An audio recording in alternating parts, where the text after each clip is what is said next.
Leak test po tayo mga boss. Check po natin if merong leak yung ating water system.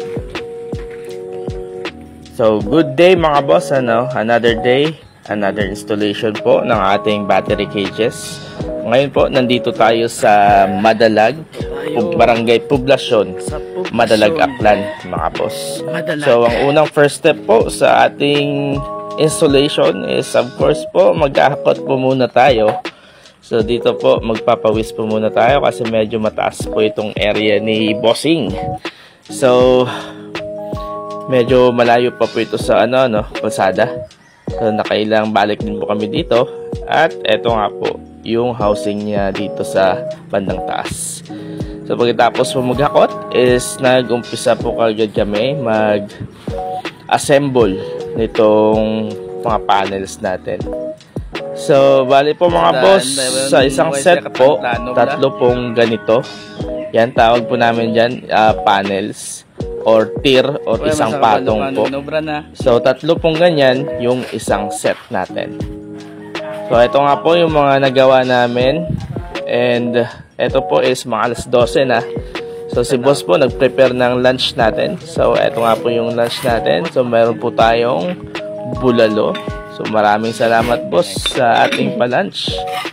Meron din po tayo ditong inihaw na tulingan. Yan. As of course, meron po yung kapartner na toyo. So sarap po yan. Salamat bossing. And di nga rin po nagtagal. Nagdiretso na po tayo back to work sa mga boss. So dito po, patapos na po. Bali po, sa part po na to, naglalagay na kami ng pinto. Bali yung configuration po ng ating cages ngayon. Bali sa kabila po, 2 set. Sa kabila naman po is 3. Pero nga po, nung nakita nga ni boss to, after po namin mag-setup, sabi nga niya, dagdagan na lang daw ng isang set pa sa kabila para 3 daw. So, napugian siguro si boss sa ating gawa. So, dito po is nag-assemble na rin kami ng battery cage. So, ito pong unang ginagawa namin is 2 set po ito. At sa mga nagtatanong nga po pala mga boss, sa sukat ng housing po. So, 3 po yung kasya dito. So, isa pong set natin is yung haba po is 6 feet. So, times 3 po is 18 at meron pong konting awang. So, more or less po nasa 20 feet yung haba. At yung lapad naman po is more or less 15 feet. So, kasya na po dyan yung 6 po na set. At kung sa mga nagtatanong nga din po kung ilang heads po ba yung 6 na set, total po yan sa isang set po is 48 heads. So 48 times 6 po is 288 heads po in total na manok sa 6 na set. So ito po, na-set up na po yung unang row. So ito po is 2 set. At ito po, pakita ko lang din mga boss yung ating water system. So ito po yung galon ng tubig. Meron na po yung thread. So kapag naglinis po kayo ng galon, kung may mga build up po ng lumot, mas mabilis na pong nakukuha yung ating galon at mabilis lang din po siyang maibabalik. So ito na nga rin po yung ating feeder. So Atlanta brand po yan. So hindi po ito sponsored, pero Atlanta baka naman. At meron din po tayong cup sa ating water drinker. So meron po kaming option, Yung iba po kasi gusto ng cup, yung iba ayaw naman po ng cup. So natanong po namin si customer kung ano po yung gusto niya, with or without cup. So eto nga din po yung ating pangalawang row. Patapos na din po ito. So nag-install na sila dito ng water system. So ito po, sineset up na yung nipple drinkers.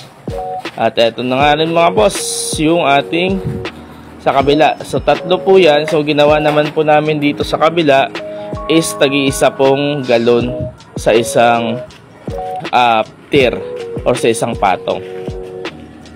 Ito po yung first tier, second, at third. Ito po yung ating water system. So, isa pong system per patong po. Ito po yung sa ating bandang taas.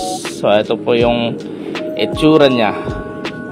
So, gagawin po natin, i-check po natin yan for leak. So, gagawin po natin dito is mag-leak test mga boss. Okay na po tayo. Ito na nga boss, mag-leak test na tayo.